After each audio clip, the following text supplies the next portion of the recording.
दिया। आज जो भी सदन में हुआ वो बहुत ही दुर्भाग्यपूर्ण है। और चूँकि इस मानसून के समय में, आपदा के समय में ये विचार हुआ कि सदन भराड़ीसैंण गैरसैंण में चले, जो हमारी एक संभावनाओं का केंद्र है, भावनाओं का केंद्र है।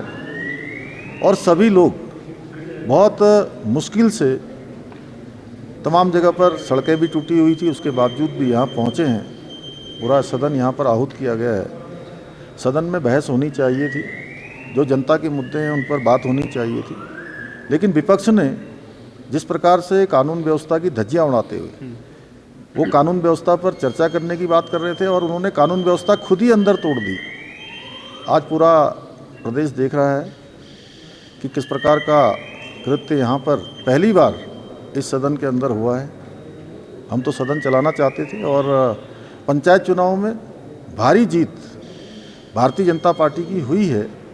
लोगों ने पंचायत चुनाव हो, लोकसभा का चुनाव हो, उत्तराखंड की देवतुल्य जनता ने विधानसभा का चुनाव हो, नगर निकाय के चुनाव हो, या अभी हुए त्रिस्तरीय पंचायत के चुनाव जो संपन्न हुए हैं, उसमें जिस प्रकार से भारतीय जनता पार्टी को, चाहे निकाय हो, चाहे वो हमारे ग्रामीण क्षेत्रों, सभी क्षेत्रों की विकास की जिम्मेदारी सौंपी है, उससे उनका हताश होना, निराश होना स्वाभाविक है।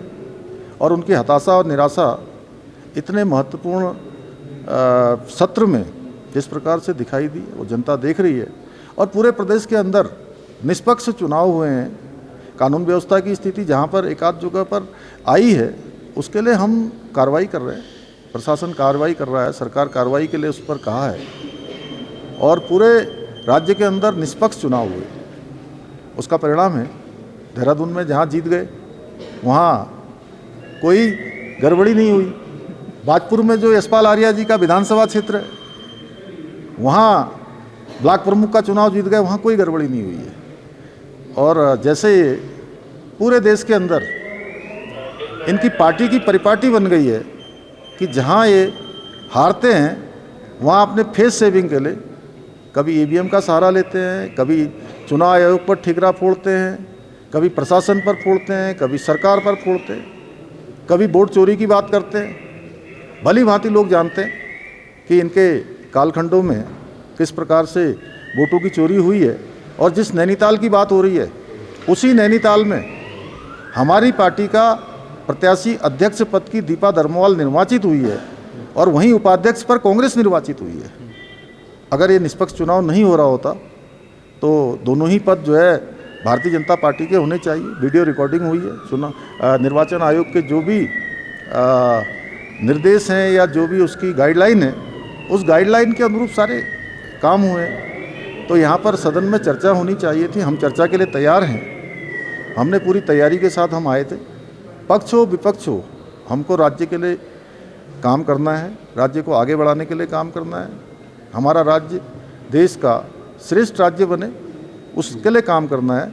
लेकिन आज विपक्ष ने जिस प्रकार से यहाँ पर मेजें तोड़ी हैं, विधानसभा अध्यक्ष के सामने जिस प्रकार से कागज़ के पुतले बना के फेंके हैं, वो बहुत ही दुर्भाग्यपूर्ण है। सर, आगे कुछ होगी, कार्रवाई होगी? क्योंकि पहले भी ऐसा कर चुके हैं यहाँ पर, इस तरह से देखिए, हम अपनी जो जनता की हित के निर्णय, जो विधेयक है, जो हमारा अनुपूरक बजट है, जिससे हमारे राज्य का विकास होना है, हम लोकतंत्र सेनानी जिन्होंने आपातकाल के समय में जिन्होंने जेल काटी थी, अनेक यातनाएं सही थी, उनके लिए विधेयक लाने वाले हैं।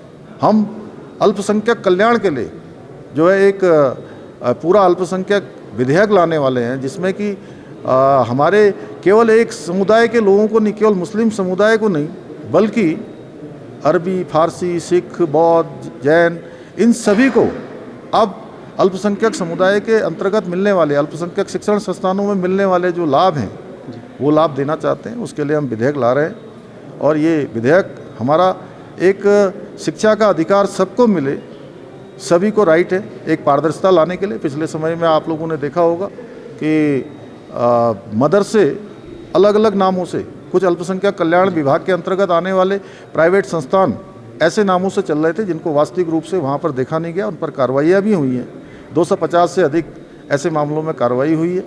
उसी को पारदर्शी बनाने के लिए, भाषा को बढ़ाने के लिए, जैसे गुरमुखी है, पाली भाषा है फारसी की, इन सभी को बढ़ावा मिलेगा।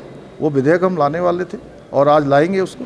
उस पर हम चाहते थे कि एक सकारात्मक चर्चा हो, उसमें कोई संशोधन हो, कोई और अच्छी बात हो। जो विपक्ष हमको बताता तो हम उसको भी जोड़ते, लेकिन ये तो चर्चा से भाग रहे हैं। आपको पता है कि कहीं ना कहीं ये हताशा निराशा का भी परिचय है। सर मानसून बड़े दर्द लेकर आया है सर यहाँ पर, क्या कुछ मानसून के बाद कुछ है इस बजट से भी उनको मिलेगा कि ठीक हो? हाँ, निश्चित रूप से देखिए, धराली में आई आपदा, हमारी पौड़ी जनपद में सेंजी गांव में आई आपदा, मुनस्यारी क्षेत्र में आई आपदा, उत्तराखंड के विभिन्न स्थानों पर आज जहाँ भी आपदा आई है, हम तत्काल ग्राउंड जीरो पर हमारी सरकार भी पहुँच रही है, प्रशासन भी पहुँच रहा है और हमारा प्रयास है कि धराली के लोगों के लिए एक स्पेशल पैकेज हम वहाँ के लिए बनाएं।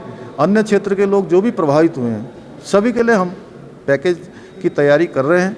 सभी लोगों को राहत देना, उनकी सहायता करना, ऐसे समय में हर एक परिवार के साथ खड़ा रहना। और हम तो चाहते थे कि आपदा में भी चर्चा हो, क्योंकि ये आपदा का समय पक्ष विपक्ष का समय नहीं है। आपदा रोक पाना किसी के बस की बात नहीं है, लेकिन आपदा के बाद होने वाला जो रिलीफ है, जो सहायता है, वो तत्काल हो, रिस्पॉन्ड टाइम कम से कम हो और हम ऐसे समय में लोगों के साथ खड़े दिखाई दें। वहीं जहाँ सरकार खड़ी है, प्रशासन के लोग खड़े हैं, अन्य लोग खड़े हैं, विपक्ष केवल राजनीति कर रहा है, टॉर्चों से देख रहा है कि कहाँ नकारात्मकता दी जा सकती है। ठीक है सर, धन्यवाद। कौन सा? समान नागरिक संहिता तो हमारा संकल्प था और वो हमने लागू कर दिया है। उसमें कुछ टाइम बढ़ाने की बात थी, क्योंकि जुलाई तक उसका टाइम था। उस टाइम को पहले ही सरकार ने, हमने मंत्रिमंडल में प्रस्ताव लाकर बढ़ा दिया है। उसको विधानसभा की जो है उसमें विधेयक के रूप में उसको मान्यता मिलनी है, उसका टाइम आगे हो जाएगा। ठीक है सर।